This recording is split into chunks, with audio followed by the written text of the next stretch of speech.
You're listening to NT Paranormal After Dark. Nothing normal about it. What is up, muggles? Welcome back to another episode of Stupid People Explaining Smart Things to You that you can probably figure out for yourself, starring me. No, I'm just kidding. Man, we have a good topic today, and unfortunately, I'm doing it solo because everybody else has other stuff to do, or they think that they are not smart enough to talk about quantum mechanics, but, you know, that's a thing. I'm not really smart enough to talk about quantum mechanics, but I'm going to give it a shot. So this whole episode is going to come with a warning. I'm going to get crap wrong. I am not a astrophysicist. And mostly I'm just really good at like mechanical engineering and math and stuff, which gives me kind of a little bit of a leg up on it, and I kind of understand what I'm talking about. But if you go and fact check every little thing I say, you're going to catch me on something, and I totally want you guys to do that. I don't want to spread misinformation, but I'm going to do my best, right? Because our topic today is so freaking cool. It's one of my favorite topics, actually, and it's started even before we got into like the paranormal field or anything like that. I just love sci-fi and sci-fi movies, and so it's something that's got a lot of popularity lately, and I'm not really sure why. I really think it has something to do with social media, modern media, the rise. Anybody can make a video and post it now. Any idiot like me can have a podcast. So just a lot of stuff gets out there, but I get a lot of questions, a lot of emails. We had a lot of discussions this week kind of leading up to it, did a ton of research. God, I was just trying to go over the show notes, to kind of get my ducks in a row before talking to you guys, and I just about gave myself a migraine trying to really wrap my head around how a Rosenberg bridge works. So I've got my work cut out for me. I'm pretty sure the show's probably going to run long. I'm going to try to answer every single question, and if you guys know more about something, say so. I want to debate it with you guys kind of live, because, I mean, this is a really, open discussion. So we are talking about time travel, and not just, obviously time travel is theoretical at this point, but we're not just talking about what's addressed in science fiction. We're talking about the practical applications, like the science that has really been put into it by people way smarter than me. Kat, I'm not surprised they don't feel they know enough about this. Not any of their expertise, nor mine, nor anyone know but you. Well, it's not my, thanks, Kat, but it's not my expertise either. I have not invented a time machine. I have not claimed to travel through time, although that would be pretty friggin' sweet. I think everybody has an opinion on time travel, and kind of like I said with the rise of social media and all that, but just movies, like time travel, anybody that's seen a movie in the past 20 years has been exposed to tons of ideas about time travel, how time travel works. Comedies, serious movies on the subject. It's, it really, really picked up steam with H.G. Wells' The Time Machine. But I mean, more modern people like us, hey Tammy, how's it going?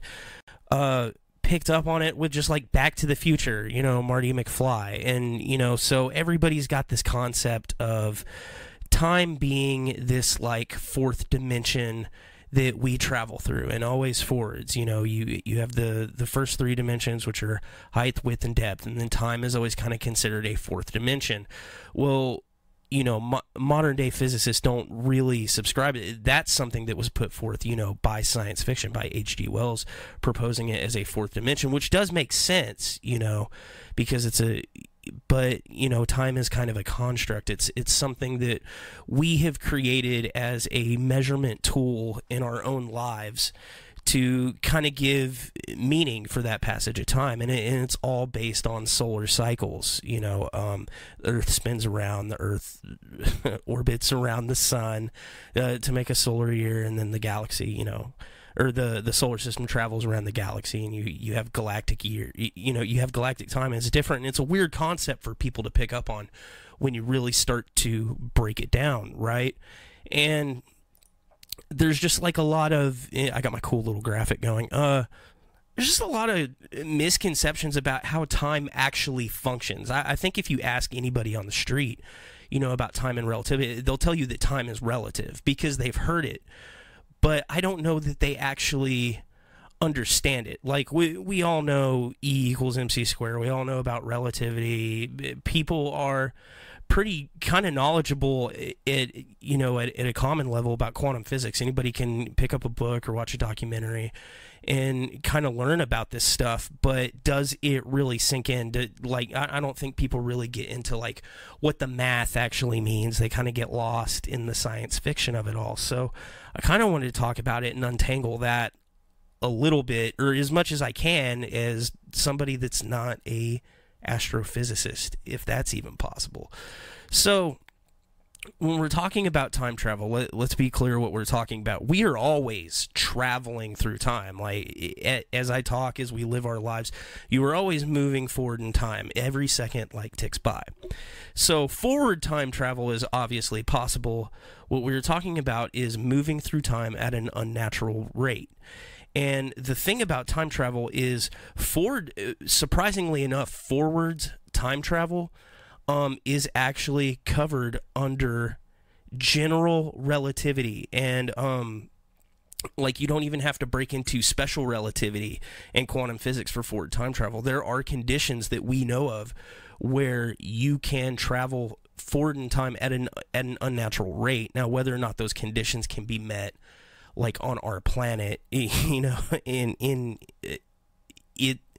it's almost impossible for these things to happen, except in extreme circumstances. And that involves actually getting off of our planet, moving at different speeds and gravity variances, which we'll get into like a lot of that science here in a minute. The really, really tricky part when we're talking about unnatural time travel is going to be backwards. And that's the big thing. Is it possible to move backwards through time? And even though the answer is it's like likely no, the science actually backs up that it is physically possible. Now, whether or not a person can do it or not, it is what's going to be up for the debate.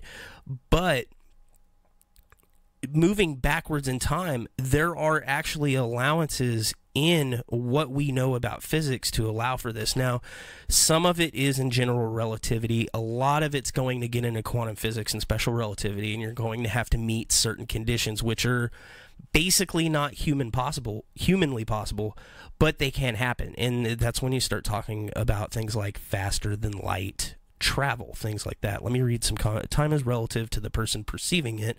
That's all I know. Mondays last 4 days and the week lasts 4 hours equals MC squared is beyond me. Okay, and we'll get into that too, because E equals MC squared is actually very, very relative. No pun intended. It's very relative to the conversation of time travel and orbital cycles and how gravity actually functions, because the very interesting thing about how time functions that I don't think a lot of people understand is that time is not necessarily connected to this ambiguous notion of moving through time. Time is very, very hand in hand with gravity. You actually can't have one without the other. And gravity is the main building block of how our universe operates. It's as we get into the discussion, what you're going to find out is gravity is the main factor that keeps you from being able to travel back and forth through time unnaturally, and it's also the force that's going to make it happen. It's kind of like a double swinging door, and as much as I like to think I'm super smart, as I dove into a lot of this stuff and I got into I always had a concept of how time travel could work, just as like a writer, as like a fiction writer. But as I got into the math of it and really started understanding it, it blew my mind. I was like, oh my God, people get paid to come up with this crap, and it was totally awesome. So, just to be clear, when we're talking about time travel, what we're talking about is unnaturally moving forward through time, unnaturally moving backward through time. So moving forward through time unnaturally would be time speeds up, but you don't age, so you can basically jump ahead. And there's ways you can kind of accomplish this without breaking the laws of physics. There's ways around that. So, like, if you can suspend the body in like suspended animation, I mean, I'm sure that's an easy one, right? We're very, very close to being able. I think we can actually do that now. But you can basically like freeze somebody and they wake up 90 years later, and so you've traveled forward in time. But that's not what we're talking about. We're talking about warping space-time so that you're alive, you're conscious while it's happening, and you skip forward. And then the same with backwards. You're warping space-time in a way that allows you to go back along your own or alternate timeline. So these are the things we're talking about. And oh my God, this stuff's going to get wacky because you get into multiple universe theory and different timelines, and oh my God, it's going to get nuts. So let's talk about the science behind time travel. So deep space having no gravity has no time. Actually, Kat, there is time, but time moves at a different rate of speed. There's a difference between Earth time, solar time, deep space time, and galactic time. And it moves at different speeds. And as we're talking about it, there's an experiment I'll bring up where they take like an atomic clock and they leave it on the surface of the planet, and they take an atomic clock and they put it in the space station. They constantly have to reset them. And as I'm talking about the science of it, we'll see if you guys can figure out it. Okay, so I kind of already given away that if they have to keep resetting the clocks that are in orbit on GPS and things like that, obviously time is moving either slower or faster.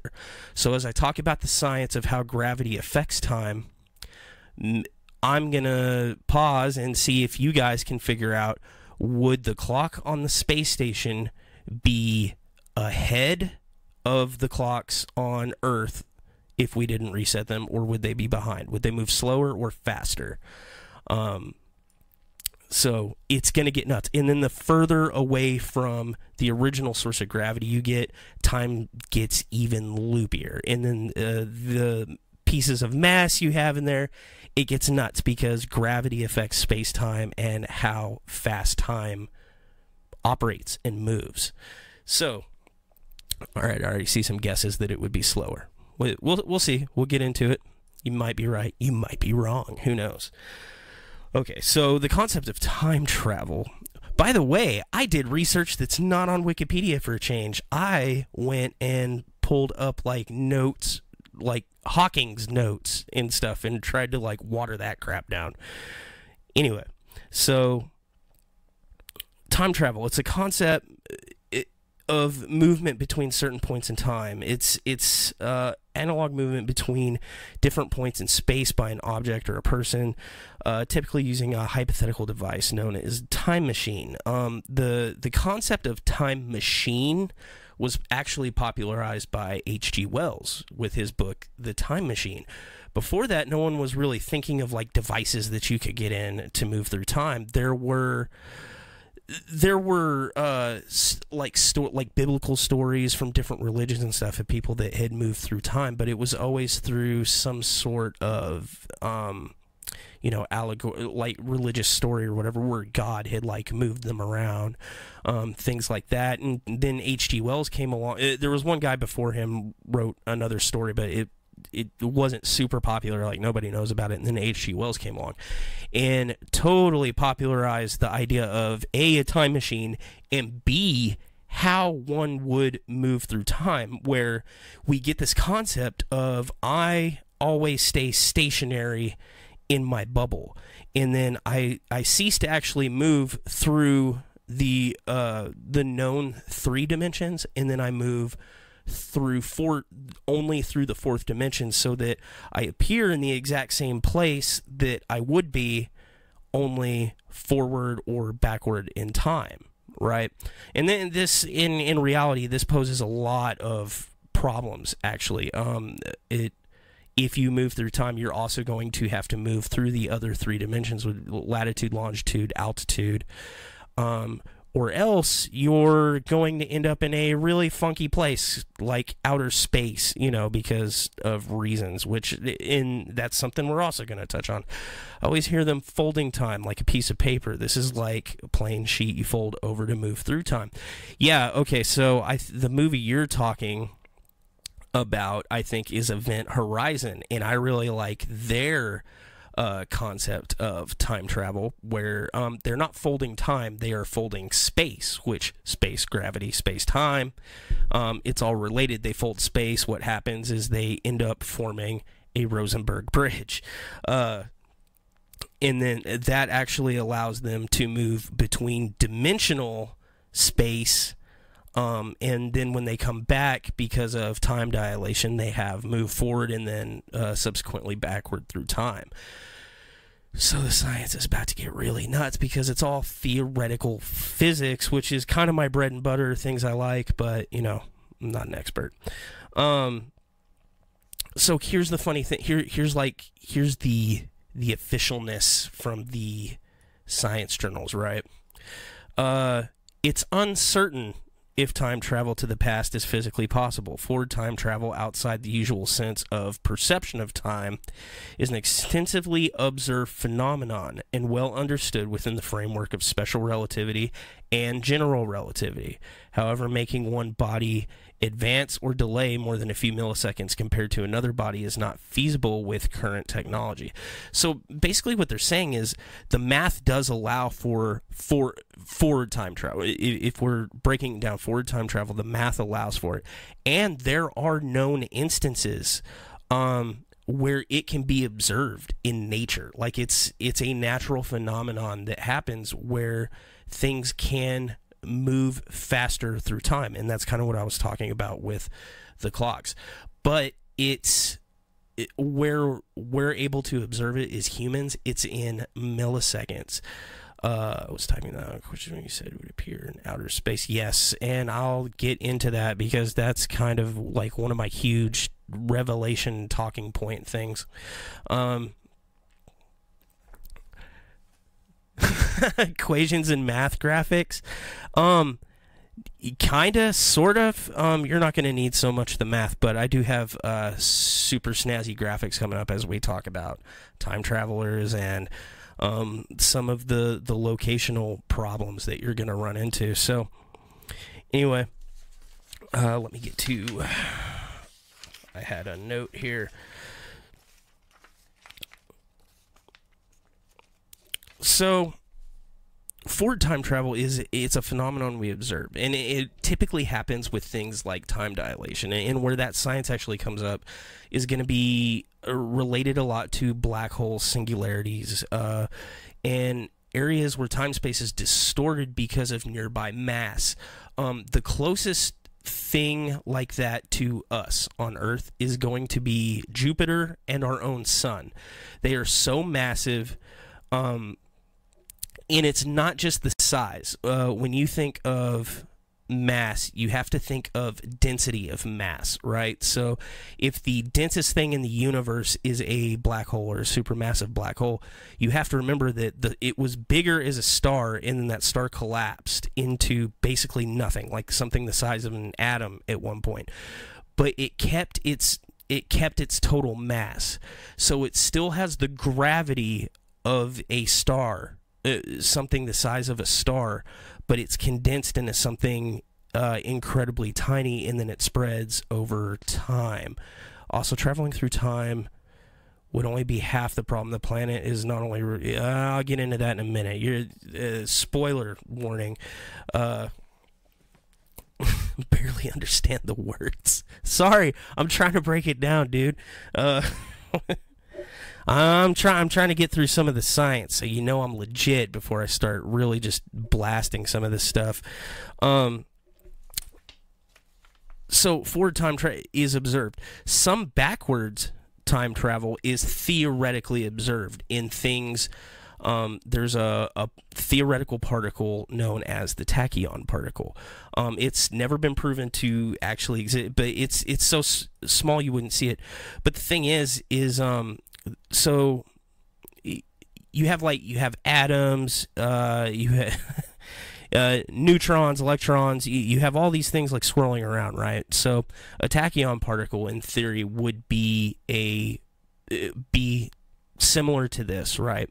But the theory is that the tachyon particle actually vibrates so fast that it moves faster than the speed of light.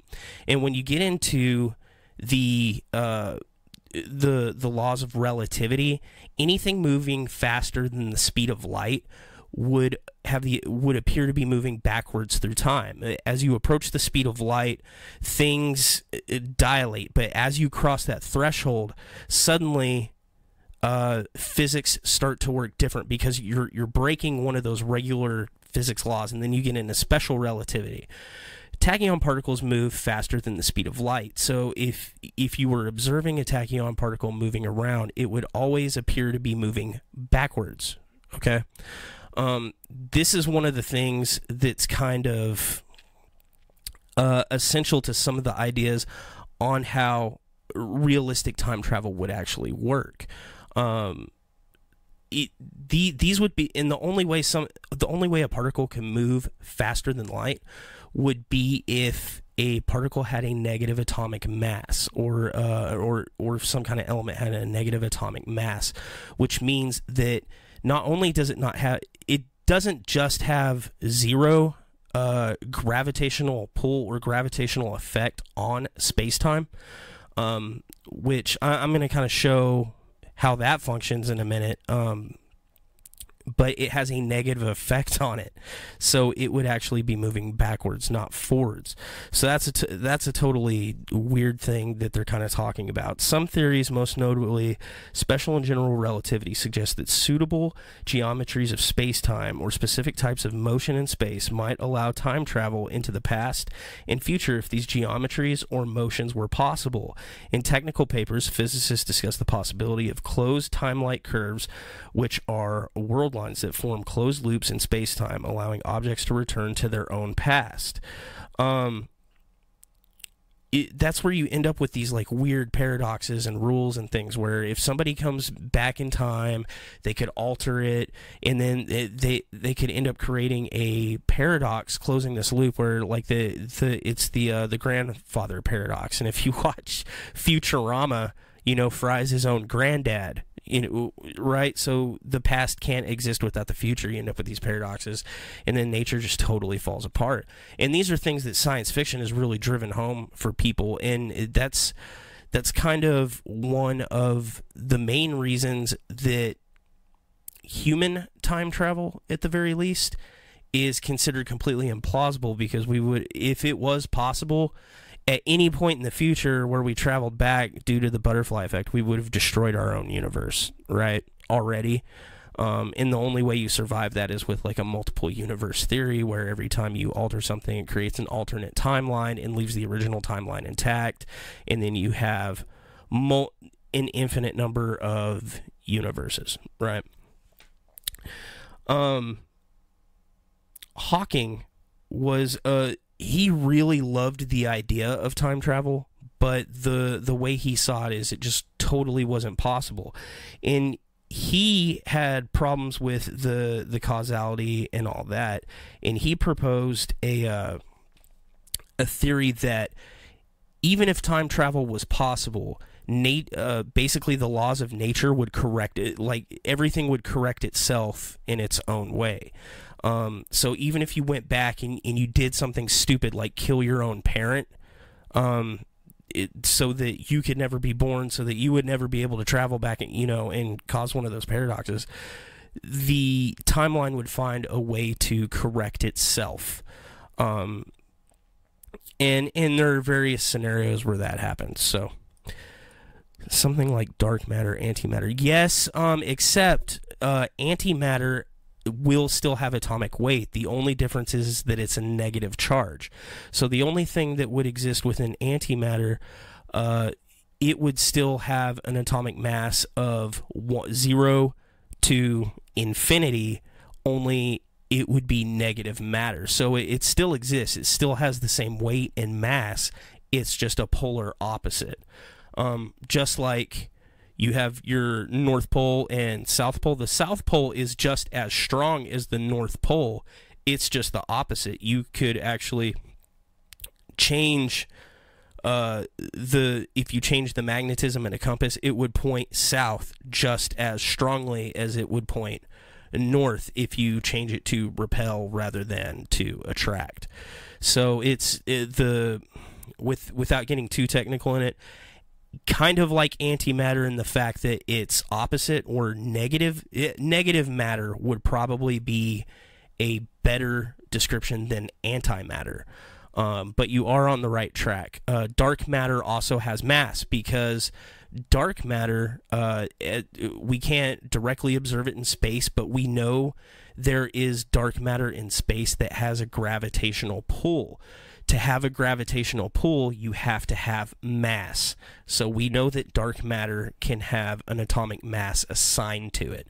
So it's something that physically exists, but it might be dark, right? So yeah, I know it's a little complicated, and I only barely have a grasp on it. I'm not trying to mansplain this. I just telling you what I know about it. You can do your own research, right?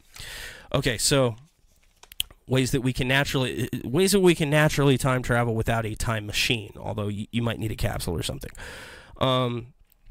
One of the things that exists in general relativity all the way through special relativity, like deep embedded in quantum physics, is going to be wormholes.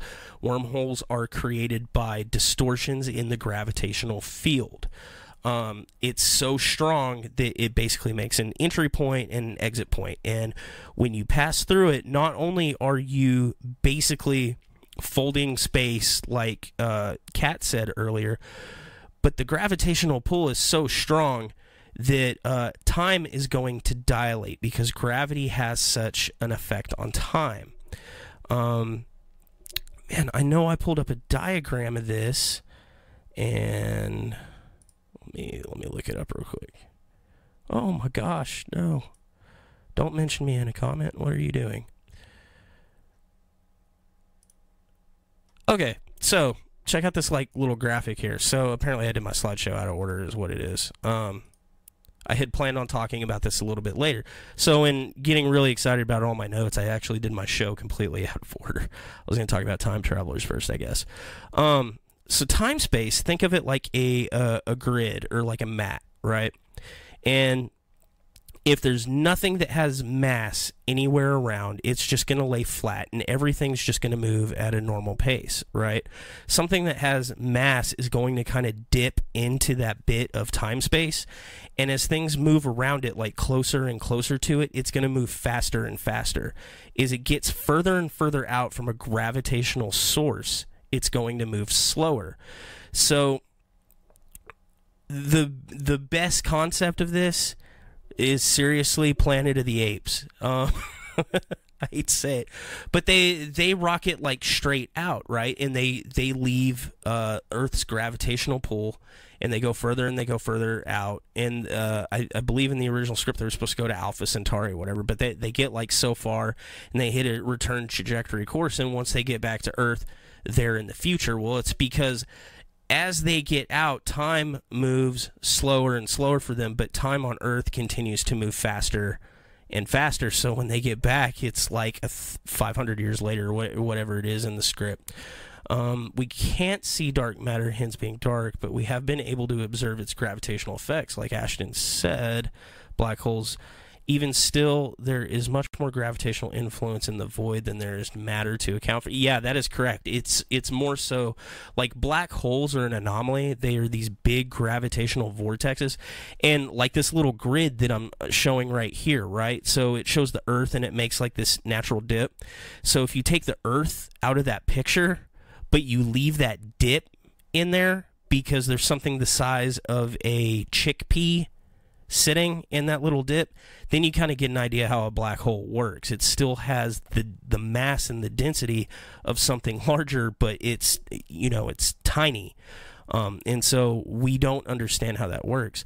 dark matter, which exists in all that blank space between planets, galaxies, black holes, all that, still exert gravitational force on things. Not as extreme as a black hole, but we can see light bend, or we constantly have to readjust the trajectory of our satellites. Like Hubble is a big one. This is one of the ways we've really actually been able to observe not observe dark matter, but observe the effects of whatever it is out in space that we call dark matter.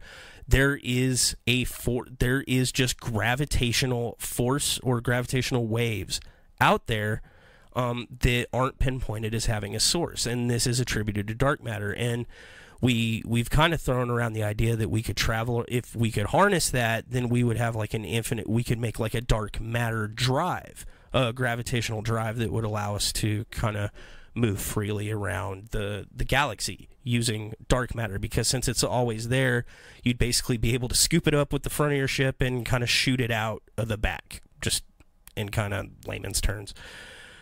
Apparently that's how alien propulsion systems work. No, I'm going to tell you how alien propulsion systems work here in a minute, because it's part of my presentation. Actually, let's get back to that. So we'll talk even more about the science, right? Let's talk about people who have claimed to travel through time. And over the years, it's got bigger and bigger. Like, the claims have got more frequent, more outlandish. People have come back from the future with video evidence. When I'm talking to people that I've seen a bunch of like time travel videos, or been talking about people, they're like, hey, what do you think of this guy? Do you think this guy's story is legit? You know, these people that have kind of gone viral. There are some big names that pop up immediately when you're talking about these. One of the first ones that people that believe time travel has happened, one of the first names that pop up is this Andrew Carlson guy, right? So it's kind of this like really weird story. So apparently there was this dude, and he had like no ID on him. Nobody knew who he was. And when the police caught him, they couldn't identify him, and he just kind of disappeared, right? But what this dude did is he went into the stock market one day, like just boop, walk in, right? And he had his card and everything. But he started with just $800. By the end of the day, he had amassed like, oh shoot, I'm going to get the number wrong, but it was like $500 million, because every single stock that he invested in just grew and grew. Like he invested perfectly, flawlessly, right? And so by the end of the day, he was picked up by the feds for insider trading, right? And so they're grilling him and they're putting him in interrogation. His story was, no, I'm not an inside trader. I'm from the future. Right, and he had like he gave him details about the future, some future events that were going to happen. He gave him details about a time machine, how the time machine worked, things like that. But he wouldn't take him to the time machine because it was too dangerous. And the story was and so here's where it gets kooky and kind of falls apart. Right, here's kind of some of the schematics for his time machine, which don't really detail anything. They got all the words blurred out. I think this is just like a artistic. I think they just took the schematic part of it and then, made like an artistic rendition of it. And you can kind of see it in this picture here, right? So the story was originally broke by Weekly World News. I know, super, super credible. But there was so much like truth kind of mixed into the story that it became national news. Like Washington Post picked it up.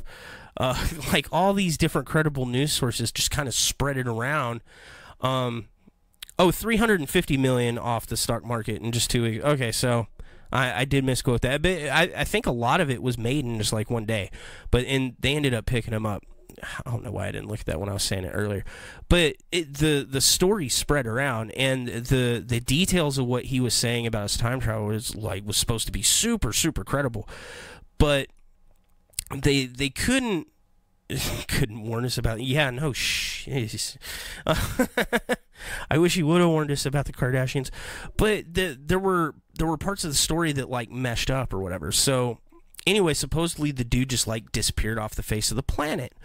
And but if you really dig into it, like really look at it, like there's all these news stories, and all the news stories that were printing it as credible news, and that's kind of where everybody goes, oh no, this was a credible thing, because all these different Weekly World News was the very first to report on it, and all the details seem to kind of come from there and a local source. And so it was kind of this like hoax. And the deal is, Andrew Carlson, it probably wasn't a liar. He probably never existed in the first place. There's no records. There's no records of him. There's no records of the arrest. There's really no records of those stock trades going down.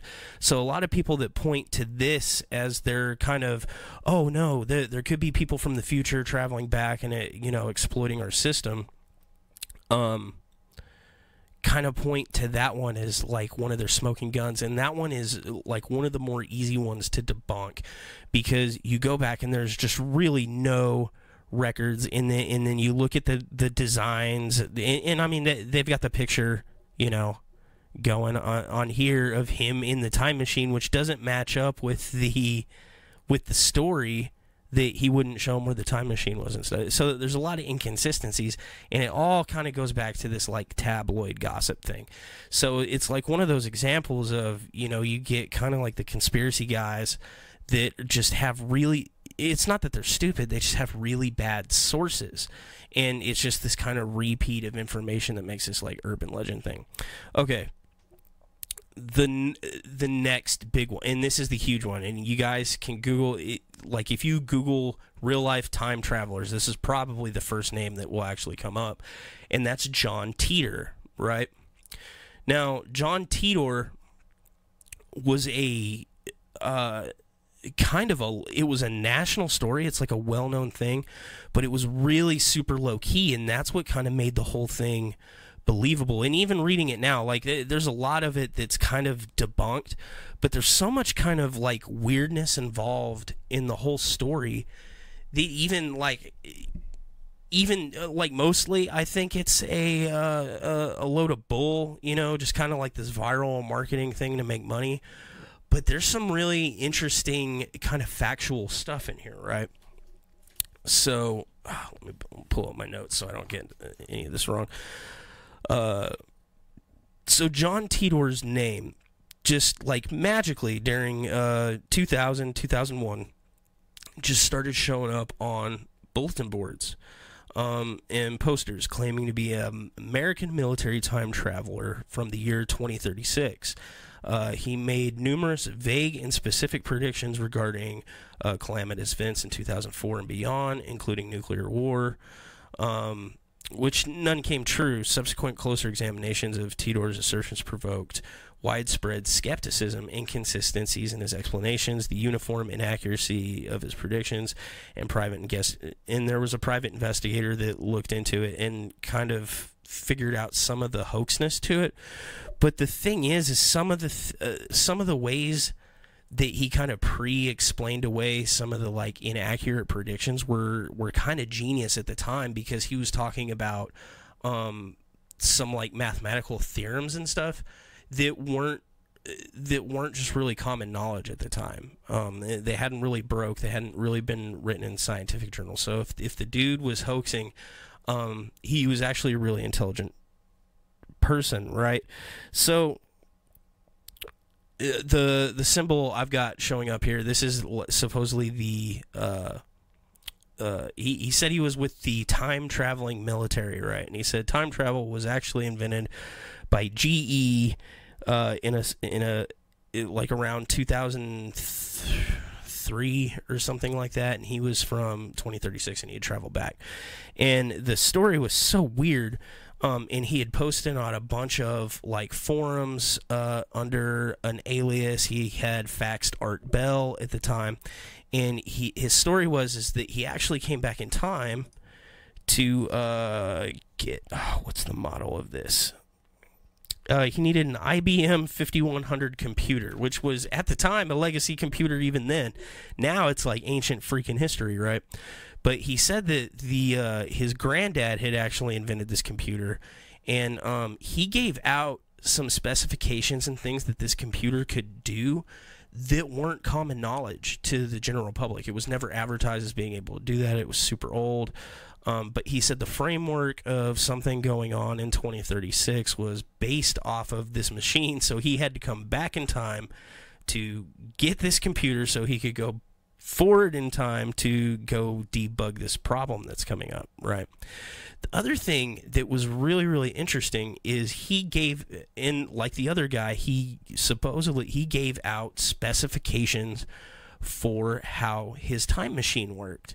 Which was really odd because this wasn't just like some kind of mystery claim. Like, you can go and find the schematics for this, because he basically scanned copies of this time machine user manual from his point in time. And the way the mechanics and everything lined up made like a lot of sense, because it used a magnetic drive, and one of the really important factors in it was, with all the discussions going on at the time, the drive, the description of it was actually basically like an anti-gravity drive. What it did was it changed gravity. It was basically designed as like a zero gravity machine, but what they found out is that without the hindrance of gravity at all, it would actually bend space-time and allow them to move backwards and forwards. It gets a little goofy because the story is he had it installed in the back of like a Ford Taurus or something goofy. It's like a Chevy Cavalier or something. But he uploaded all these pictures and things like that, and he had schematics about how time actually works. And this went on for like a long time, and a lot of the people online just it was super, super credible. But that's when you get into somebody that's really digging around, and this private investigator kind of gets involved with it. They basically find out that John Teeter's probably, just like an alias, and they trace like IPs where he's posting, things like that. And it comes back to this like property lawyer that's he's basically running like some kind of weird money scam in Florida. But it kind of fizzles out from there because there's no like criminal activity the way it's working, and they can't actually directly link it to anything. And the John Teeter guy just kind of stopped, and nobody ever claimed credit since or whatever. And he made all these predictions about basically like a World War III, and the United States was going to be split into like 3 main colonies. Like, it was all this wacky stuff. But he had explained at the time that time does not work in a linear fashion. Personal timelines are not a thing. The drive and time travel actually worked off of the multiverse theory, that as you travel through time and you move and you start to manipulate it, it starts to create separate, instead of like overlapping timelines, where like if you go back and change something, now the future's different. What happens is it creates parallel timelines, and then it splits further and further and makes all these trees. And he said, yeah, all these things happened in my timeline, and my timeline shouldn't be too different from the one I just jumped into, but these are the things that happen. But if they don't happen, it still fits into that multiverse theory. And so it's very plausible in the way that it leaves an out. And also what's great about that multiverse theory is that you can't accidentally kill your own granddad. Like, it just creates a separate thing. And then supposedly when this guy goes back to the future or whatever, he's jumping into another, he's not going back to his original timeline. He's going to another timeline where none of that stuff existed. And it just gets crazy and like gives you a migraine trying to think about it. But if you're interested in stories about real life time travelers, look up John Teeter and all the stuff that goes with it. And it's most definitely like some kind of really elaborate like money making hoax, but the way it's put together is just so genius. And I think they even made a movie about it. So one of the And those are the two main ones that the time traveler people bring up. But the really good one is, dang, I lost my notes on Bob Lazar. So Bob Lazar, right, supposedly worked at Area 51. Sounds like a king. Actually, he wrote a time traveling novel, which would be the one where they try to go back and prevent the Kennedy assassination. Langoliers. That's a good one, but it's a really horrible, like, made-for-TV movie. I wish they would actually make that into a better movie. I like the Langoliers. So Bob Lazar is somebody that kind of just popped up out of nowhere, right? And he claimed to have worked at Area... And now, this is before anybody knew Area 51 was a thing. Like, he pointed to the actual location where Area 51 was, over by Groom Lake, talked about various things that lent a lot of credibility to lead people to believe that he actually did work there. He claimed to be... He claimed to be a scientist that worked at Area 51, reverse engineering alien technology, specifically UFOs, to make a new kind of gravitational drive, right? He claimed to have degrees from MIT and another school. But when people tried to, like, go back and look at his educational credits, there's no record that he ever went to those schools. And he claimed that this was done by the government to kind of, like, discredit him and you know, make it so nobody would listen to him, because he was basically breaking an NDA. November's 1969, I think. Yeah, it's where Carlos, it's where they go back to, you know, unkill Kennedy, and things go bad. They made a TV show about it with James Franco here recently. So Bob Lazar just kind of came out of the woodwork and just turned everything on its head, because he had a lot of details about Area 51, like he had been inside, and he had a lot of details about the military-industrial complex and all these experimental things that were going on at Groom Lake. And he said that he was the scientist that was in charge of reverse engineering the UFOs that had basically, like, crash landed, had been recovered, and he was going through. And basically what he was saying is the way that the drives work is they would function off of this element called element 115. It's now named Moscovian, but it was called Unpentium, which is 115. And at the time, that element had not been created or discovered, declassified, anything like that. Like, at the time they were talking about, it did not exist on the periodic table. It does now. So that's where things get really weird, because he's talking about the properties of element 115 at the time.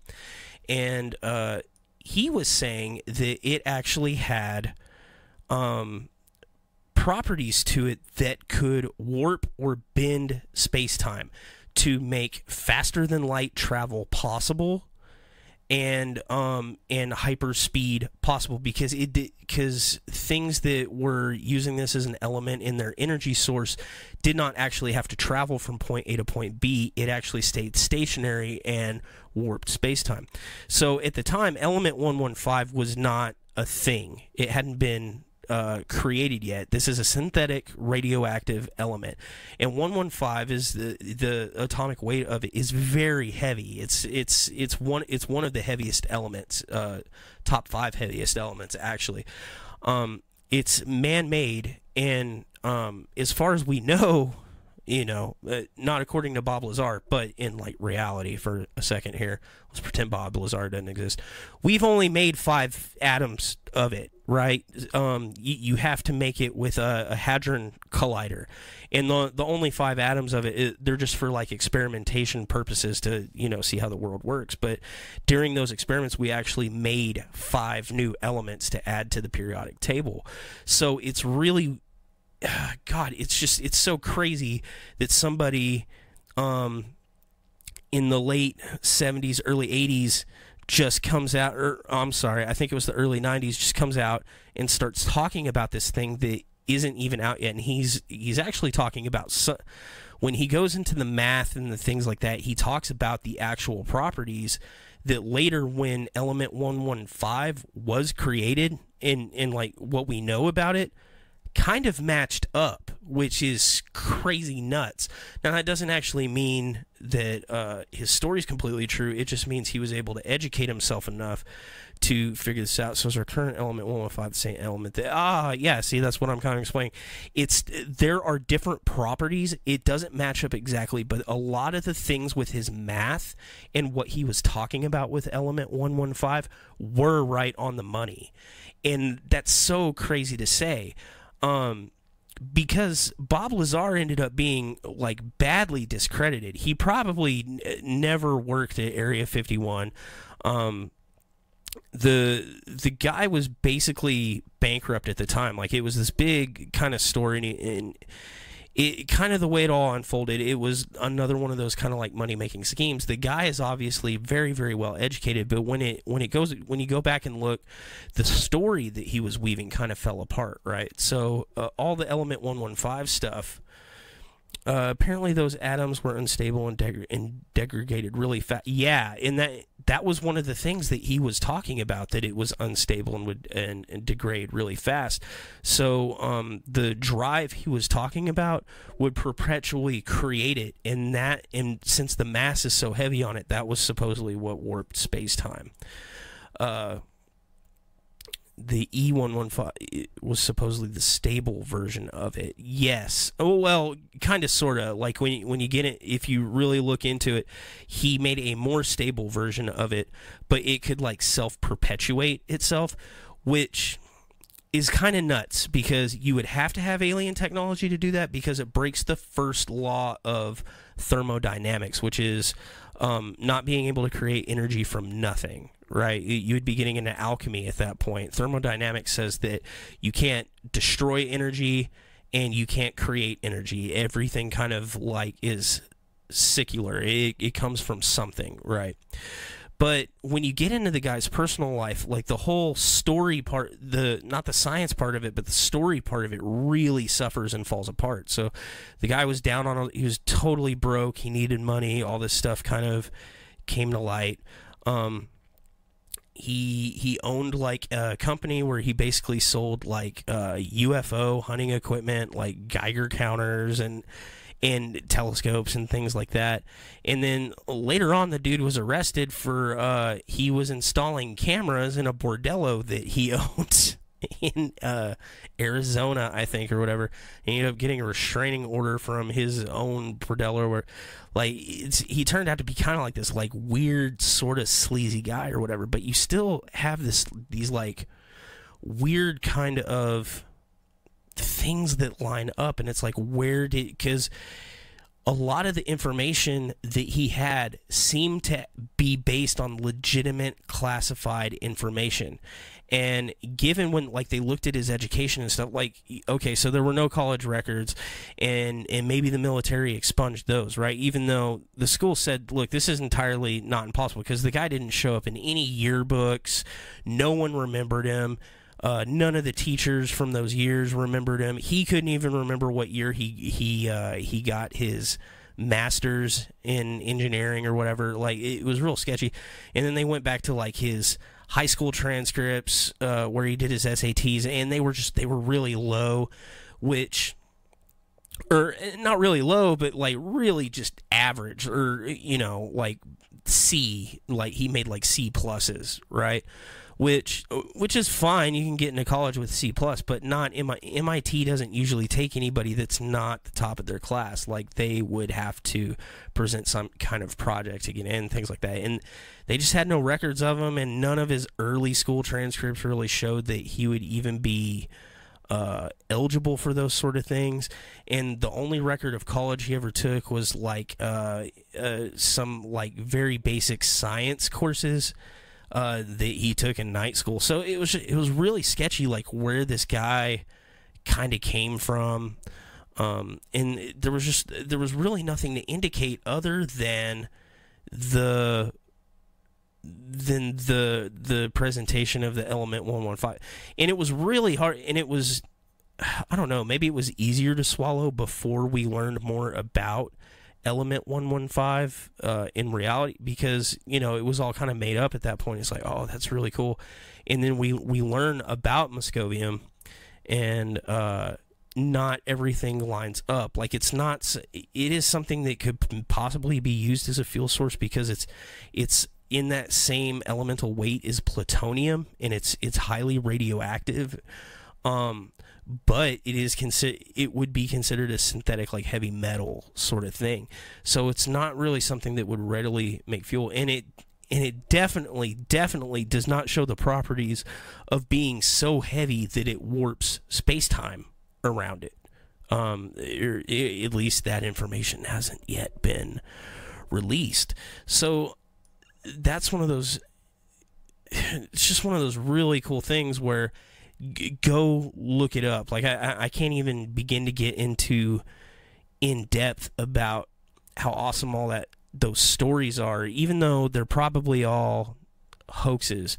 But some of those are really cool. And there's another one I didn't get any graphics for it or whatever, but there's another one that popped up a bunch that somebody, and I didn't get the message early enough to actually include it, but there's a new guy out there that's a time traveler, and he goes by Noah, and his face is all blurred out. You can look him up on YouTube, time traveler Noah.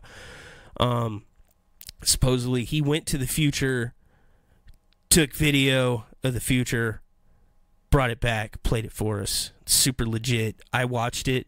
The very first thing I was thinking, I was like, why is that on a Samsung 6? Like, why is the phone not from the future? It's like, why did he go forward in time, take this video on the, like, why didn't he just bring something back or something? Like, it's so sketchy and really kind of hokey to me, but that's another big one. Schizophrenia, like the teacher in the, oh, I need to go back here a little bit. What does something like that degrade into? Probably something radioactive and to be sure, it becomes unstable and doesn't become it becomes its raw element, it becomes raw atoms again. The warping of space-time apparently could only be done if the element was atomically stacked and cut very specific ways to be used as the fuel. Right, but the technology to be able to do that, think about it this way: that element has to be created with a hadron collider. You're talking about a molecular structure that is so small.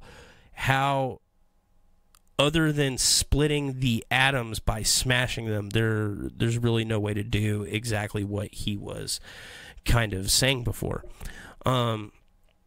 In a lot of his diagrams and in the math doesn't line up with it, not from the mass of it. Okay, that is interesting, because maybe I do get what you're saying, and I get what the science is behind that. He's saying the mass isn't changing, so if you cut it, the mass stays the same. So what it's doing is it's actually creating a bigger gravitational pull. The problem is there's just no science to support that can actually be done. Let me rephrase that for all the conspiracy people there that want to bag on me. There is no released science that shows that can actually be done. I don't know. And it's not outlandish to say that the government isn't experimenting with time travel. That would be a thing that every government is probably... we experimented with space travel like 10 years before we told anybody we were experimenting with space travel. So why not time travel? And I mean, we did MK Ultra. So, you know, government, they do those things. But anyway, it's very, very, very scientific. That's what he said. The element doesn't exist on Earth, and our tech can't make it. Oh, well, then we've directly proved him wrong, because we have made element 115 with a hadron collider, specifically. So yeah, but I mean, the guy was mostly discredited. So I don't know. Go look into it. Like, go look the guy up. Look what he has. It's freaking interesting. But just take everything with a grain of salt, and remember that not everything lines up. Just because there's a lot of numbers on the screen doesn't necessarily mean that they're right. So where was I going from there? I already kind of talked about tachyon particles. Energy is equal to the relative mass speed of light squared. Oh, okay. Just for fun, I'm going to explain what E equals mc squared actually means. So energy, E, is equal to relative mass, that would be m, times the speed of light, which is c squared. And basically what that's saying is energy is equal to the mass of an object, which is, it's basically saying that gravity is energy. Gravity equals energy, and it's the most raw form of energy, kinetic energy too. Not a stable version. I'll have to look at it more, some backstory. But his latest documentary was really good. Yeah, I mean, all that stuff on Bob Lazar, it's so interesting. And another guy to look up, it's really, if you're going to go down that rabbit hole, I can't remember the dude's name, but look up the bass player from, he was an astrophysicist for a while. He came missing, and they think he was abducted by aliens. What is the name of that? Iron Butterfly. The bassist from Iron Butterfly came up missing because he quit the band. It's the band that did Anagata-Vita, right? He came up missing one day. He was working for the government as an astrophysicist after he quit Iron Butterfly, and apparently had some like weird messages that people were coming after him. It gets like, the story's just like really super freaking crazy, right? Turn this off for a second. So Blink 183. No, you mean Blink 182, and that's Tom DeLonge, and that guy thinks UFOs are a thing, and he's sadly probably one of the most credible UFO researchers out there. I hate to say that Tom DeLonge is the most credible UFO researcher out there.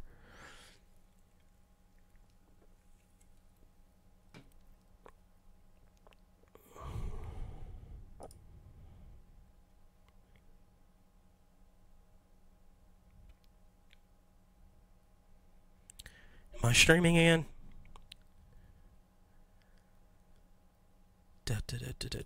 Sorry. I cut out for a minute. Geddy Lee. No, he's just a fan of Ayn Rand. Geddy Lee's the bass player for Rush. I'm talking about Iron Butterfly. Sadly, I'm right about Tom. It's so weird, but that's just one of those things where money equals access. Because he's this silly like punk rock guitarist, and the dude's probably like half, he's probably had a concussion at some point.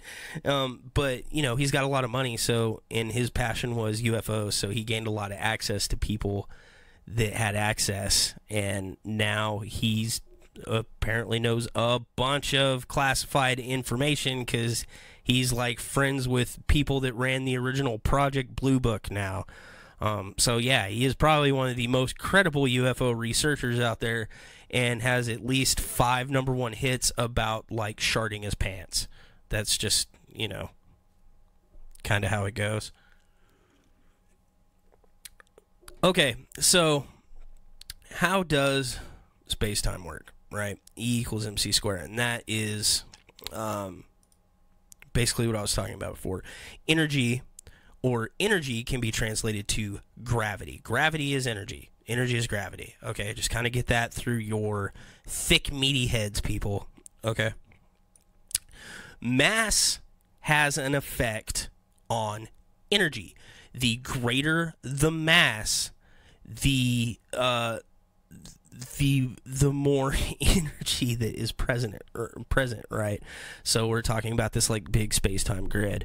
Damn, I wish I had downloaded the really cool video that MIT did. So they basically stretch like a big piece of latex over like the top of a swimming pool, right? And then they would drop like a heavy object in it. It would kind of look like the Earth, right? And then what they would do is they would take marbles and kind of like throw it out there in an orbit, and then it kind of like circles around, right? And that's how orbits are kind of created in attraction. And then they could put like a big thing on this side and a big thing on this side, and the objects would be attracted to the bigger object because it would make the bigger dip in space-time. So that's kind of the only way to visually represent that. Nick Redfern is the delusional and delusional people. I have no idea what you guys are talking about anymore. I'm gonna stick with space-time for now because that's complicated enough. Right? So big objects create more gravity, which creates more attraction, which creates which causes more gravity slows things down, right? So the fastest thing that can move in our universe is considered to be light. Because light has photons have zero mass, or one mass, I think. And no, photons have atomic weight but have no actual mass. So they move mostly unhindered, but gravity still affects them. So as light moves by bigger objects that have bigger mass than them, light bends, right, and slows down, and that's what makes them able to be seen. Because if light was able to move unhindered, it would be moving backwards through time.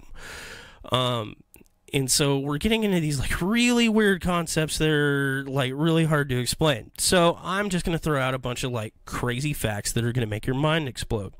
First of all, unless you're a flat earther, and if you are, just sign out, because you're not going to like anything. I don't know how you've watched this far if you're a flat earther, but so this is going to piss off the round earthers. You have been taught your entire lives that the earth orbits the sun. I'll give you like a couple of seconds to say, do you think that's correct? Does the earth orbit the sun? Let's do all the planets in our solar system orbit the sun. It seems like pretty common knowledge, right? What do you guys think?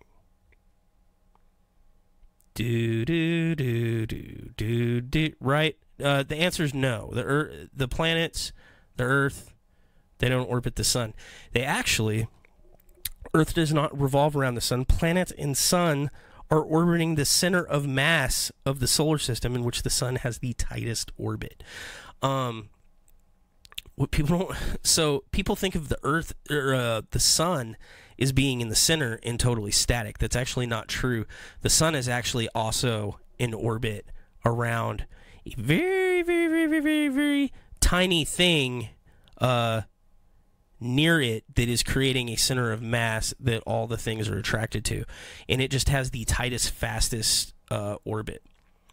What does the sun orbit? It is just a mass. It is described as a mass. It is within the sun. It's within its plume, but it is whatever the mass is on that spot. And so it travels in the tightest orbit faster, and then everything else travels around that in wider orbits, and then they also spin, and that is how you get what we perceive as the passage of time, because it's just a concept. So here's where it like breaks down. So on this, let's start small, relatively small, right? We have the Earth. Yay, right? And it spins at 1,600 kilometers per hour, right? So while you're sitting here thinking you're stationary, you know, there's nothing on my desk flying around. I'm not having to hold on. We're actually traveling at 16. It's 1,000 miles per hour. You're moving at 1,000 miles per hour. Everything is moving at 1,000 miles per hour right now, and it's just freaking spinning. But everything seems stationary because movement and time are relative to the observer, right? And Einstein showed this by by that logic, the Earth don't rotate; it orbits a gravity field in the core. Yeah, you are correct. That is absolutely correct. I'm glad somebody's on the same page as me. Okay, anyway, so we're spinning, right? Like spinners on a Cadillac. That's stupid. Anyway, but because everything's, since everything's moving at the same speed, we don't perceive it because we're moving at the same rate of speed as the landmass that we're sitting on, and blah blah blah blah. And actually at our poles, it's actually moving at a slower rate of speed faster rate of speed slower rate of speed because it is a tighter orbit. So it's kind of funny. So even in the smallness of our own planet, we have to have time zones and we have to adjust clocks, because if you put clocks near the poles and then you put the same clock, even though it's in the same time zone on the Earth, they're going to move at different rates of speed, right? Time is going to pass slightly differently. It gets even more nuts when you get mind blown. Lies of the cosmic slot. It's true. It's so weird, and I'm just throwing technicalities at you. I mean, it's not really that mind blowing.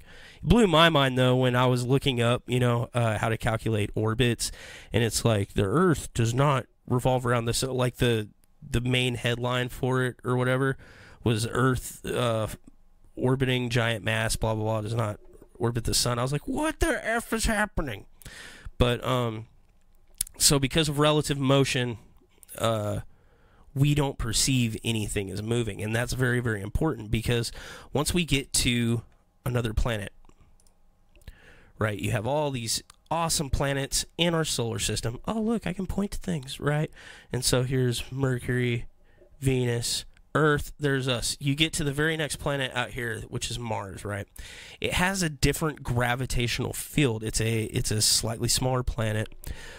It does not have the same gravitational pull because it doesn't have the same mass as Earth, right? So we're lighter there. The other thing that's really weird is time moves a little bit faster there. Did I say that right? Is it faster or is it slower? I'm screwing up. I lost my note on it. Time functions at a different pace. I am pretty damn sure time moves slightly slower on Mars than it does on Earth. Because of the distance from Earth. Because since time is relative to where you're from, if you're setting up your own clock there, time would actually move at a faster rate. But since it's relative to the gravitational pull of its origin, it moves slower because you're further out. So it gets a little bit nuts, and that's just in the family of our own solar system. The further out you get, the more time dilation that you actually experience. The other thing that has to be considered is not only the pull of the closest body that you're close to, all the objects in the universe exert a gravitational pull on every other thing in the universe. Okay? So closer to gravity, more gravity, time moves faster, and vice versa. Yes, that is correct. Closer to gravity, more gravity, time moves faster. And yes, like water going down the drain. As it gets closer to the drain and goes down, it spins. And then in Australia, it spins the other way because it goes backwards in time. That's science. Absolutely, that is science, I'm sure. Okay, so I'm rambling on. I'm explaining all this very, very badly. So the further away out into space you get, time starts moving differently. The closer you get to things like black holes or things that have very, very large centers of mass, especially the closer to the center of our own galaxy you get, you start to experience time dilation. This is actually something that we can calculate. So I'm not, and it sounds like I'm getting really, really off track. How does this all factor into time travel, right? So you have to change your perception of what you expect time travel to be. It's not moving just forward or backward in a timeline. When you're traveling through time, you are also traveling through space, because space-time has to follow along with the physicality of what you're doing. Stationary time travel absolutely 100% cannot exist. And this is what you're all used to in science fiction. When you see Back to the Future, and he's driving and then he hits another time, he's in the same place, but it's another time. That can't happen. And that's what happens in every single concept of time travel, but you can't do that. You have, and we were talking about it a little bit earlier, and some of the quicker guys kind of caught on to it, but you have to also calculate your latitude, your longitude, your altitude, as well as your movement through the timeline. And the reason is because if the Earth is spinning at 1,000 miles per hour, and and it's also rotating around the sun, right? It's going woo around here, and the sun's spinning around, and then you get all the way to our galaxy, and we're right here in the galaxy. And I don't think people realize that our entire solar system makes us a galaxy cycle around here, right? And that's 828,000 kilometers per hour. And it takes 230 million years to make an entire galaxy cycle. And by the way, those are galaxy years, and yes, it does matter because it's a different measurement of time. It's slower than our time. So it's like 5 times the amount of Earth cycles that you would normally think. That's why time moves faster by milliseconds when you stand near Great Pyramids compared to more distant. Here's the deal, Amelia. You can do this even if you have a 2-story house. If you put someone upstairs in your house and someone downstairs, and you both have atomic clocks, it's so much more minuscule. But technically, the person upstairs is aging slower than the person downstairs by we're talking milliseconds here. When you get up to the space station, it gets a little bit more drastic. If we go to Mars, we're going to have to calculate that out, because then it's going to be like 4 and 5 seconds, right? And so when they're trying to calculate those orbits and things like that, that's why a lot of the one of the landers at Mars, they calculated it wrong, and it had a lot to do with, first off, one of them crashed because they calculated it in standard, not meters or whatever. They got it backwards, whatever it was, and they just buried the fucking lander. But then another one screwed up because they got the time differentials wrong. But that's what you kind of run into. Have you played Quantum Break? Great game, amazing time machine. No, I'll have to check that game out. Anyway, so we move around in the universe. The other thing you have to factor in is the universe, and at all points, because it's homogeneous, also expands. So what this actually means is that there is no place in the universe that is ever in the same place at a later point in time. We are always spinning, we are always moving, and we are always moving ever outward and going out. So if I try to say I'm going to be even if I'm sitting in this chair talking to you guys at the same exact time tomorrow, physically in space-time, in that big grid, the only thing that actually matters, I'm not in the same place. I feel like I'm in the same place because it's relative to my position and everything moves with me, but we're not. You're never in the same place for more than a millisecond at a time, right? So if you only traveled through time, if I suddenly warped forward in time, even just a minute, it would completely take me out of that 1,000-mile-per-hour revolution, and I would probably appear in Australia, right? That's not a real math problem, guys. Somebody could probably calculate where I would pop up. It would probably be like in the core of the planet or something stupid. But you get what I'm saying. You have to also move through space as you move through time, or you're just going to end up in space, like, period, and die. That's why humans moving through time is very precarious and probably can't work. But on Mars, you're in a completely different gravitational field, so time would be calculated completely differently. Yeah, that is correct. And I mean, even not just talking arbitrarily, like, I mean, Mars has different solar cycle. Like, a day is going to last a different amount of time. But as an astronaut, you're probably still calculating everything on Earth time. Or I think they would do it by sols, but like if you're trying to sync yourself to Earth time, time would be passing, but you would find out that it doesn't quite sync up. Neil deGrasse Tyson, he actually explained it in great detail, and one of the great things about the movie, The Martian, is all like 90% of the science in that movie was like dead on accurate, and that's one of the things that was a big deal.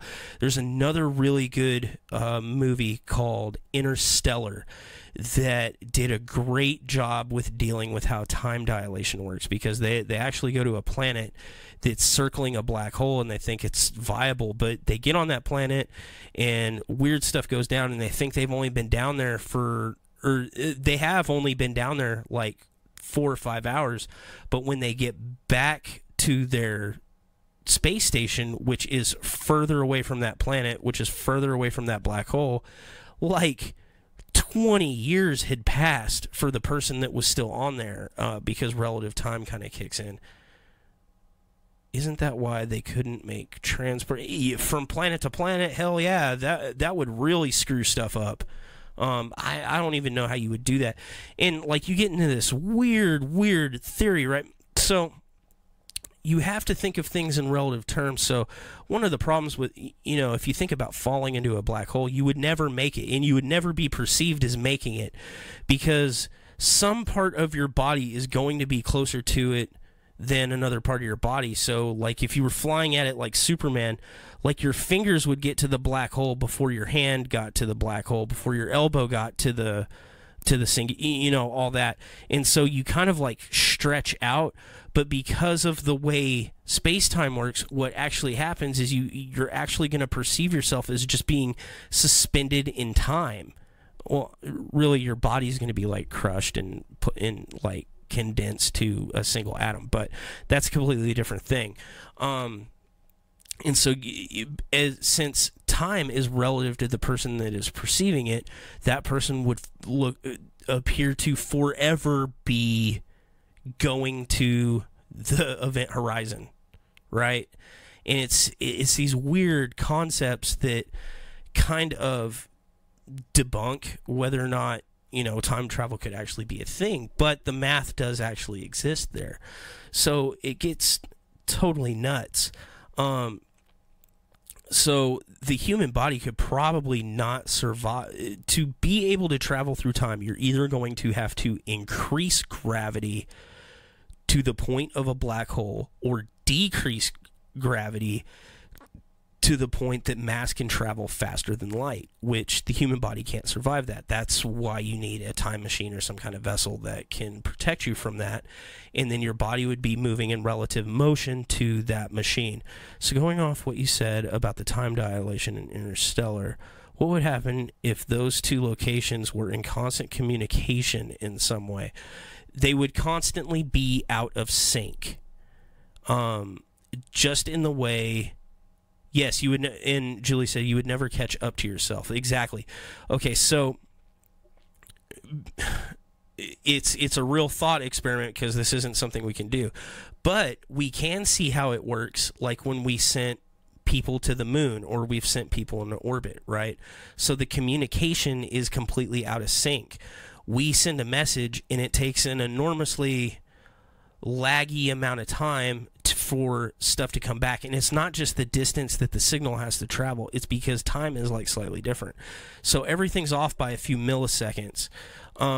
If you had a magical way to communicate at both ends where the distance had nothing to do with the lag, where it was instantaneous, so you would say something and they would receive the message, but here's the thing, the message would sound really slow down to them because they're moving at a faster rate of speed, right? And I'm moving at a slower rate of speed. So even though everything sounds normal here, at their end, it would take them a week. That's a great example of it. Okay, so if it takes me, say the time dilation is a week for every second, right? And I speak one word a second. And I send you a 5-word message like, get the hell out of there, right? Yeah, because outa is one word. You like that? It would take them 5 weeks to listen to that whole message. It would take 1 week for them to hear the word get the, right? And it would be stretched out. And what they would have to do is compress that, listen to it at their speed, and then they would send a message back like, hey, we're not going to do it, right? But then we would get it back. And so it would be compressed. It would be the opposite problem. It would sound like it was super. We would have to slow it down because it would be so fast. So it's relative time, and it really screws stuff up. And so when you travel through time, you're not only traveling through that timeline, you're traveling through that gravity well, which means you're also going to pass through other things that have an effect on that gravity. And so you're never, if you could travel through time, you will never ever sync up to where it is you're trying to travel to. On the time machine and quantum break takes place into consideration when time traveling. They make a circular tunnel with 2 exits. Walk through tunnel clockwise, travel forward, and counterclockwise, go back. But you will come out of the machine on the other side, so you did travel through time, but also space to get there. This sounds pretty awesome, actually. I'm going to have to check that out. And you know what I like about modern technology? Like, we're taking things like video games and making them, like, hyper scientifically realistic, or at least plausible. You know, our science fiction is getting so highbrow and researched that things get to like a plausible level. I already went through all that. That was just my rant about nothing in the universe is actually stationary. Yeah, I'm just kind of ranting at this point, I guess. I don't know if I've made any kind of points or any kind of sense to you guys at all. Gravity is the key to time travel, and how we perceive it. Time is not just this arbitrary thing that's passive. It's something that's constantly changing. It's not how normal people think of it. And then it kind of gives you this like existential crisis when you realize how it's working, because it's not something that you're just like kind of passively going through. It's constantly changing and being manipulated, but you can't see these changes. You can't see the manipulation because time is relative to our perception of it. There are places in the universe where time is moving faster and slower than what it is here. And in like that example I was just giving, where trying to communicate at 2 different points, there is no middle ground to it. What we say to the point where time is moving faster, we sound just completely weird if there's that much dilation. And the closer you get to like black holes or eddies or anything like that, you run into those problems. If Jupiter was a solid planet, I mean, it still has the mass that it warps with. But if, say, we put a colony on one of Jupiter's planets, first off, we have to deal with the fact that Jupiter's gravity is so strong that it would crush our freaking bodies. So we have to figure out a way around that first. But if, say, we somehow figure out how to do a colony on Jupiter's moon, right, and normalize gravity, the sending messages there, it would be that exact same problem. Maybe not to that degree. Like 1 second would equal. That would throw it off really bad there. So I think the rough math on it is like 1 second would equal 10 seconds there. So if you're communicating from Earth to Jupiter, and we take out the entire problem of how fast radio signals travel, right?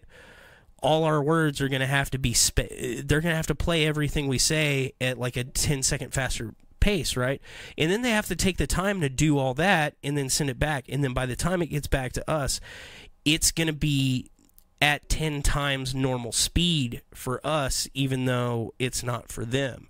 And we'll have to slow it down to understand it. And even just that like little 10-second dilation in time screws everything up. Does time ever stop?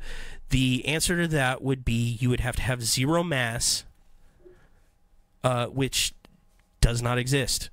Time is either going to move forwards or it's going to move backwards, and that's where you get into negative mass particles, which are not proven to exist. We've theorized them, but there is no proof that there's anything that has a negative mass. But there are allowances into special relativity that could make a negative mass object work. And I was talking about tachyons. So that would be one of the things that could possibly, if tachyons could be proved to exist, which there's no proof that they do. This is a theoretical particle, right? But you could transmit using tachyon particles, and since they move faster than light, they are not subject to time dilation. You could even send messages and data backward in time. So we were talking about if you move forwards or backwards in time, you're dealing with these like massive amounts of gravity distortion, which your body's not going to be able to survive realistically. But if you're talking about data is a different story completely. Imagine if you could, so maybe you can't physically go forward in time or go backward in time, but what if you could send data forward or backward in time? That would be a drastic change, and it would be as good as physical time travel, because if you could send messages unnaturally forward in time, like, I mean, you can send messages forward in time by writing it down and leaving it there, and they find it in 1,000 years. But if you could transmit instantly to a point forward in time, and they could instantly transmit back, then that opens up a lot of possibilities, and it's thought that tachyon particles could actually do something like that. So, I mean, to kind of snowball, kind of put it all together, it's real weird saying this, but time travel is plausible when you take away all the fictional aspects that have been proposed there, right? And this isn't coming from somebody that's like just buys into like stupid concepts. The thing is like if you strip away the idea that, okay, I can just travel like in my DeLorean and show up in Hill Valley of the future, and you start kind of stripping that away, and you start focusing more on, okay, can gravitational fields be purposely manipulated? Well, the answer to that is, I mean, maybe not now, but inevitably, yes. At one time we thought we couldn't harness the power of electricity, right? But we bend electricity to our will every day. We bend radio waves to our will. It's just not like I'm talking to you through the internet, using Wi-Fi. We have the ability to do these things. And so it's not a stretch to think that we can't also manipulate gravity in a way somehow using some different forms of energy manipulation. And I didn't put these up here, so I'm just going to show these to the camera and hope this works. So you start getting into these really cool equations, right?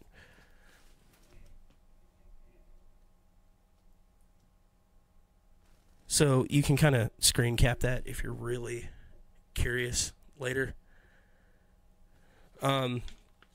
What these equations are showing, and what's weird is a lot of people's concept of time travel is based on like magnetic propulsion systems and things like that, and you're like, well, how does that actually affect gravity? And by creating these like antimatter fields, we've actually shown that we can not cancel them out, but to a degree negate a lot of gravitational problems, and within those fields it creates small pockets of time dilation. So we're already able to do this on a very, very small scale.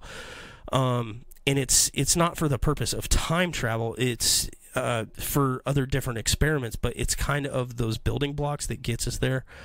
Okay, we have received broadcasts from the past that have gone into space and been reflected back. How does that fit in all this?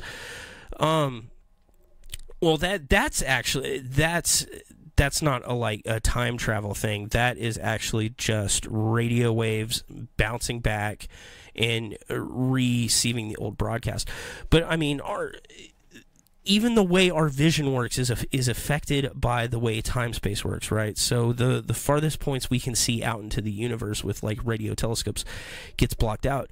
But the thing is at the speed that light travels and bounces back, the images, I'm sure all you guys know, I mean, if you're listening to this, then, you know, you're probably a fan of science, but you know that, like, half the stars you're looking at aren't even there anymore. We're just now receiving the light because it takes so long for it to get to us.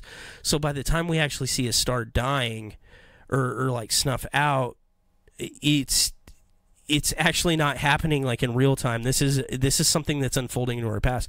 So the further out into the universe that we look, the further into our past we're actually looking at, which is a totally crazy thing to think about, right? So when people are talking about how the universe evolved and things like that, with that, even though time is relative, so there's going to be a certain point we're never going to see past like what's on the other side of our universal bubble sort of thing. And you get in all these like really weird concepts that are hard to explain, and you know, then you're just gonna like completely lose your faith in reality and try to unplug from the matrix. So but I don't know. I'm really curious, like, what y'all's concepts are. If you guys have some interesting things to kind of throw back at me, because I feel like I skipped around a whole lot, or maybe I didn't explain something good. Like in my head, it all makes sense, man. I just don't know how to verbalize it. Gravity is like totally the key to everything. Gravity is like the rawest form of potential and kinetic energy, but gravity is always exerting a force on everything. And when you get past the concepts of trying to physically move forward and backward through time, and you start thinking about things like data, other waves of energy, things that can carry information moving forward and backward through time, we're actually a lot closer to these things than people actually think. Because so we were talking about how the space station's clock, if you take an atomic clock and you leave it on the surface of the planet, you take an atomic clock and you put it up into the space station, the atomic clock up there is actually faster by a few milliseconds because they're further away from slower by a few seconds because they're actually further away from the gravitational source, right? So every time we're communicating with them, we're having to resync our communications. And when they communicate with us, they're communicating with future us by a few milliseconds. But it's really weird because we basically have to communicate through a little bit of time dilation to make things sync up correctly. It's even possible to experiment with transmitting data through time, like using quantum entanglement. I know you can send data instantly, but how do you get one particle in the future and both in the past? Dude, so you're speaking my language, but I'm dumb. I don't know. I don't know how you. So I know when I send an email, it sends like electronic pulses through things, but I don't know how that's transmitted to actual data. That's nuts. That's like freaking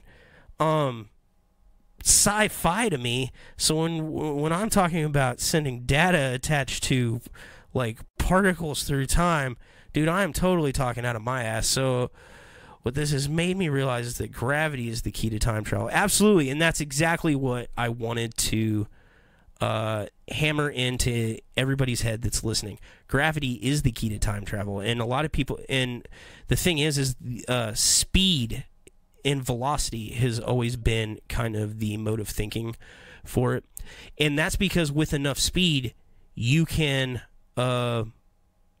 negate gravity. So if you can move faster than the speed of light, then you can move backwards in time. But that's because you're negating gravity.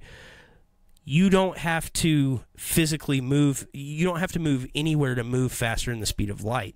If you can eliminate gravity, because, you know, we think zero gravity, we think about like floating around in space, but that's not. There's actually gravity. There's still a really strong pull to gravity. It's just you're no longer pulled to the Earth's surface anymore. You're pulled to a generic.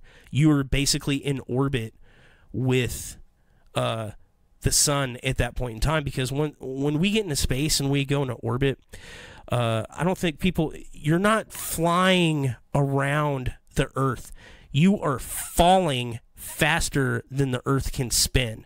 So what it is your lateral, let me see if I can do this in the, you know what? I've got a pin here. I'm going to show you guys how orbit works and how orbit is calculated, because this is probably really integral to this conversation, and I don't think people really understand how orbit works. Let me get this little piece of paper here. Or do something stupid on there. Here is the Earth, right? And so when we want to orbit around it, we don't just... It's not like NASCAR where you just constantly make a left-hand turn, right? Gravity is always pulling you down towards the Earth. And this is how the moon orbits Earth too, by the way.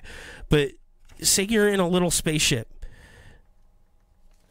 right? There's your little spaceship, and the arrow, Earth is pulling you down. So the goal is you want to launch off the planet, and you want to fly straight, like away from it. But you want to move at a speed that's so fast that you pass, by the time the Earth is able to pull you down, you have cleared the Earth. So the Earth is having you pulled down as you're moving laterally. And so when you're in orbit, you are perpetually falling. So you're not in zero gravity, you're constantly in gravity. You are just moving faster laterally than what it can pull you down, so you never hit the ground again. If that makes any freaking sense at all. And that's what our moon is doing. Yes, you need gravity for propulsion, period. No ifs, ands, or buts. And that is one of the first laws of thermodynamics. You cannot create energy from nothing. So if you completely eliminate gravity, you cannot propel yourself. But if you completely eliminate gravity, you are not hindered by speed or movement. Anything that is not hindered by gravity moves at or faster than the speed of light, which would propel you backwards through time, even if you're not relatively moving. So it starts getting crazy. So, and just like that how orbit is actually working, where you're moving laterally so fast as you're like, normally when you move laterally, say you jumped off a box like as far as you could forward, you're gonna arc like that, right? So imagine you could jump so far forward that you cleared the planet and you fell on the other side, but gravity is constantly pulling you. So what's going to happen is you're just going to keep perpetually falling around the planet forever. and that's how you get an orbit. But eventually that orbit's going to decay because gravity is going to always pull you down. So what you're experiencing as zero gravity is not zero gravity, it's the absence of having something to stand on. So there is no such thing as zero gravity. There's always something pulling at you. And if you get closer to the moon, then say you jump so far laterally that you clear the Earth, fall all the way around it, and it propels you towards the moon, the closer to the moon you get, you'll enter its gravitational field as well. And so that zero gravity that you hit like 3/4 of the way between the Earth and the moon, that's because gravity's pulling you in two different directions. It's not zero gravity, it's double gravity. It's more gravity. But you're stuck. It's like something being stuck between two magnetic poles. So, to travel through time, you have to eliminate gravity, which gravity is everywhere, except the one place gravity is not is the center of the biggest gravitational force on the planet, which is a black hole, or more specifically, a supermassive black hole. So gravity hits quantum mass at the event horizon, or a critical mass at the event horizon. After you pass the event horizon, you get to the center, or like the eye of the storm. You are at the only point in the universe that is theorized to have zero gravity, and that's why black holes are integral to time travel concepts. Same thing with wormholes. Wormholes are generally thought to be two black holes basically connected, where space-time has turned basically into a tunnel instead of like a flat plane.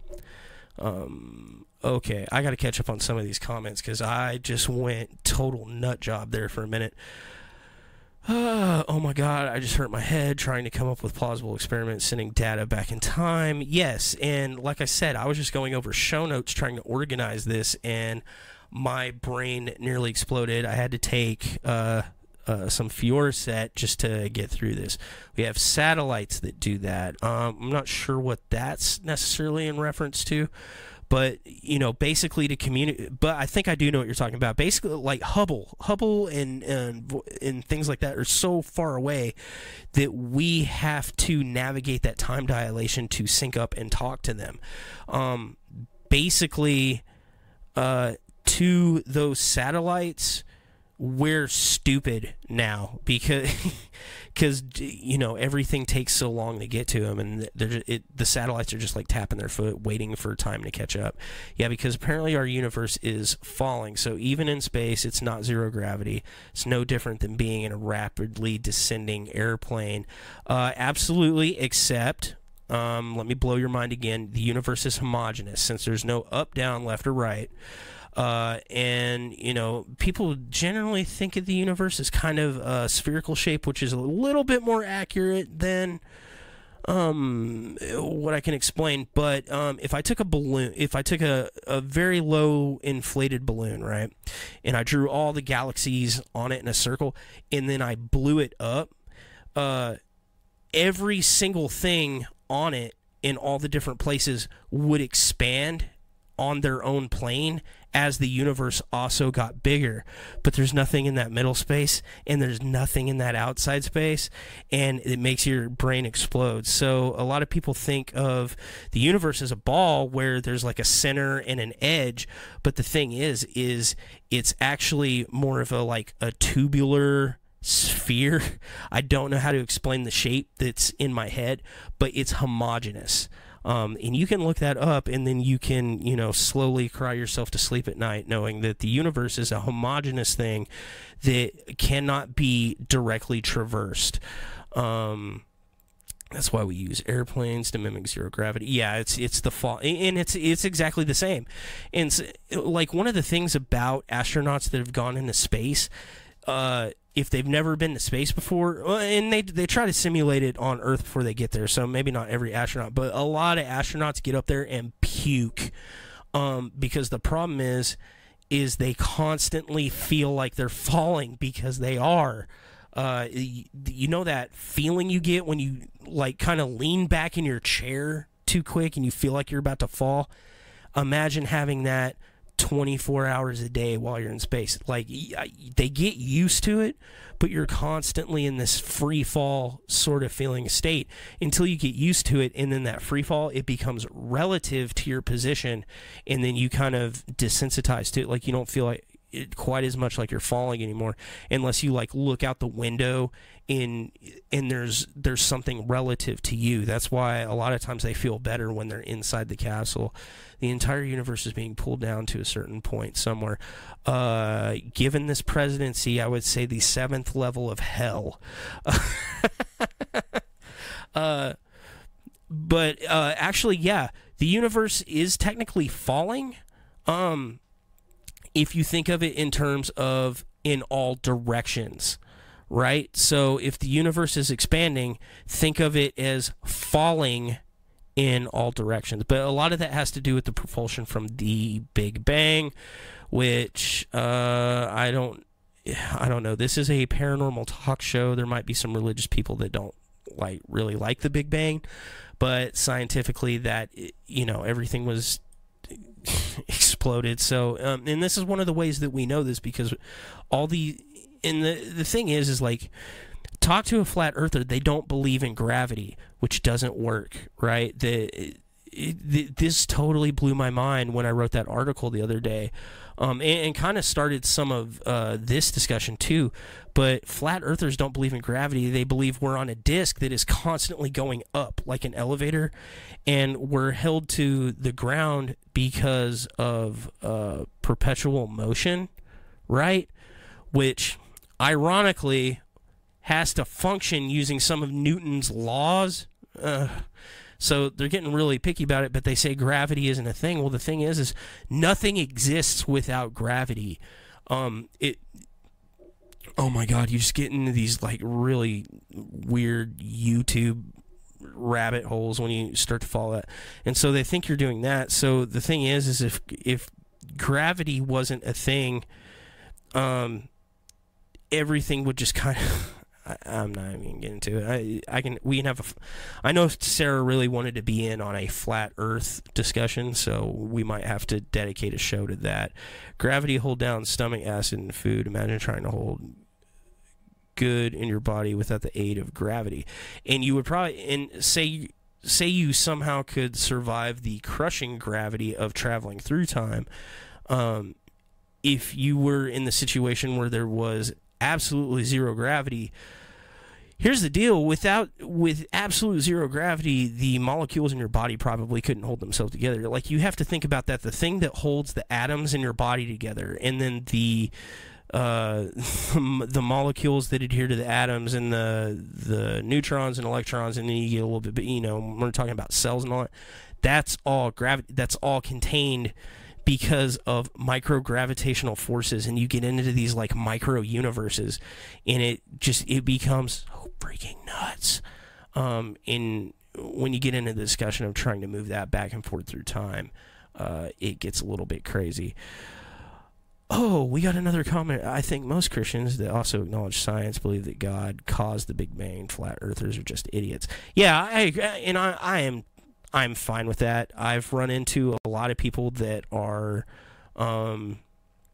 super religious, and they think the Earth is only like not 2,000 years old, like 20,000 years old, and that the Big Bang is a lie, and dinosaurs were just put here to confuse us, and that gets a little ridiculous. I'm fine if your faith wants to tell you that God created the Big Bang. There's nothing that makes those things not go hand in hand. That's fine, except that you have to explain the existence of God without the existence of a universe, and I don't know. I'm not going to debate those things, but that's fine. I'm fine with the hand-in-hand science and religion stuff, but I have had people like, oh, you can't quote that because, the Big Bang, that's just science lying to us, and it gets really frustrating because I can't have any kind of like intelligent conversation with them. It's like, okay, well, obviously you don't believe in physics or medicine or anything like that. All the principles on which reality works. They have zero gravity tanks, right? Humans have or have not been in them, like, could they live? No, okay, so as a kid, I always thought if I went to space camp, I would get to be in the zero gravity tank. Zero gravity tank is a swimming pool, or it's an airplane that takes a quick dive. It's simulated zero gravity, but gravity is always a force that is exerted upon by all matter in the universe at all times, unending. So to simulate zero gravity, you either have to slow a fall as much as possible, like a swimming pool, or you have to fall so fast that that the human body falls at the exact same speed as the thing around it, like a plane taking a dive. But it feels like you're floating because you can only see the inside of the plane. It would be exact same as skydiving. Think of it this way: if the plane was taking a dive, right, and you jump up in the plane, then you're kind of like floating in the plane, right? Now take the plane away, and you can see the ground and everything rushing at you. All of a sudden, you're falling, not floating. So it's relative. And I mean, the way the concept of relativity came around to Einstein anyway in these concepts was he was imagining a train, right? A person riding a train and a person observing somebody riding a train. If you're riding on a train and it's going 60 miles an hour, you can walk up and down the train, no problem. It like a normal pace. Your body is also moving 60 miles an hour, 160, whatever speed you want to apply to it, right?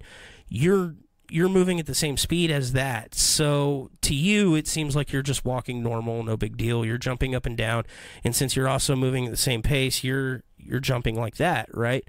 The person standing on the side that observes you going by just sees you go by as like a flash, right?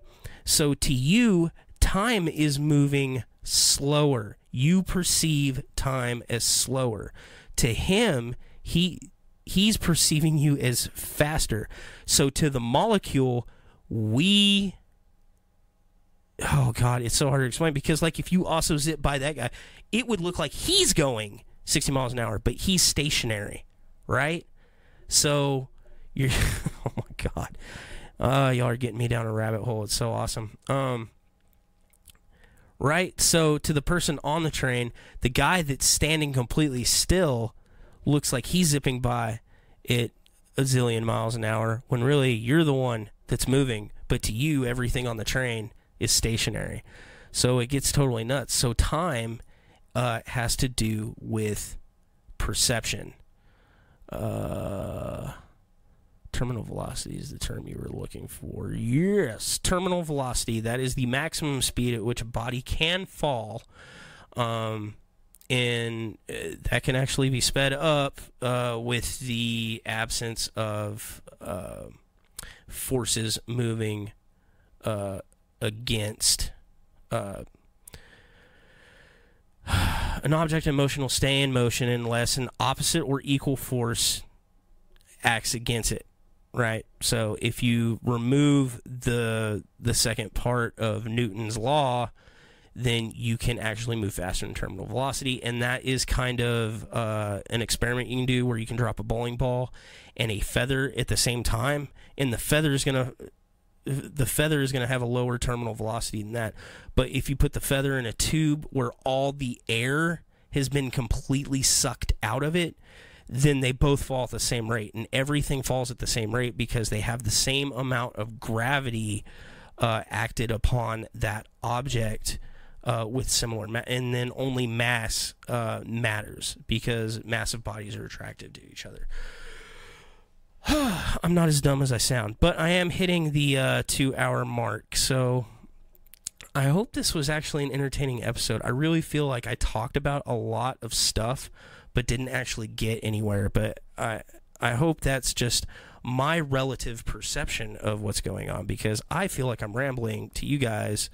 You might have seen me as just talking really fast and saying a lot of interesting things. I don't know. It'd be great to get some positive feedback on this one.